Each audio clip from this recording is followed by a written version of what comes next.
Telangana governor post ఖాళీ అయింది. లోక్సభ ఎన్నికల్లో పోటీ చేయడానికి తమిళిసై సౌందరరాజన్ ఈ పదవికి రాజీనామా చేశారు.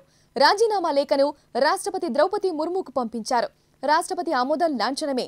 తమిళిసై వెళ్లిపోవడంతో తెలంగాణకు కొత్త గవర్నర్గా ఎవరు వస్తారనే చర్చ మొదలైంది.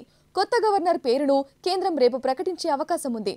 లోక్సభ ఎన్నికల కోడ్ అమల్లోకి రావడంతో కొత్త నియామకం ఉండకపోవచ్చని తెలుస్తోంది. ఎన్నికల ప్రక్రియ ముగిసే వరకు ఆంధ్రప్రదేశ్ గవర్నర్ అబ్దుల్ నజీర్ తెలంగాణ గవర్నర్గా అదనపు బాధ్యతలు చేపట్టే అవకాశం ఉంది.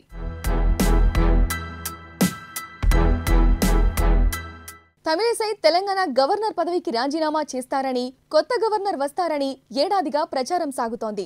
తమిళనాడు నుంచి లోక్సభకు పోటీ చేసేందుకు ఆమె బీజేపీ హైకమాండ్ను ఒప్పించి అనుకున్నది సాధించారు. కన్యాకుమారి, తిరునల్వేలి, చెన్నై సౌత్లలో ఏదో ఒక స్థానం నుంచి బరిలోకి దిగబోతున్నారు.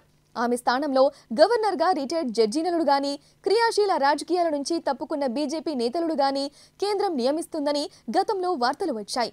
అయితే లోక్సభ ఎన్నికల ప్రక్రియ మొదలు కావడంతో అనవసర వివాదాల జోలికి పోకుండా ఏపీ గవర్నర్కే అదనపు బాధ్యతలు కట్టబెట్టే అవకాశం ఉంది. హైకోర్టు రిటైర్డ్ జడ్జి అయిన అబ్దుల్ నజీర్ గత ఏడాది ఫిబ్రవరిలో ఏపీ గవర్నర్గా బాధ్యతలు చేపట్టారు. కర్ణాటకలోని దక్షిణ కన్నడ జిల్లా బెలువాయిలో జన్మించిన నజీర్ మంగళూరులో లా డిగ్రీ పూర్తి చేశారు. 25 ఏళ్లు న్యాయవాదిగా పనిచేశాక 2003లో కర్ణాటక హైకోర్టు జడ్జిగా నియమితులయ్యారు. సుప్రీంకోర్టులో న్యాయమూర్తిగా పలు కీలక కేసుల్లో తీర్పులిచ్చారు. ట్రిపుల్ తలాక్, పెద్ద నోట్ల రద్దు, అయోధ్య వివాదాస్పద స్థలం కేసుల్లో తీర్పులిచ్చిన బెంచీల్లో సభ్యుడిగా ఉన్నారు. గత ఏడాది జనవరిలో రిటైర్ కాగా కేంద్రం ఆయనను ఏపీ గవర్నర్గా నియమించింది.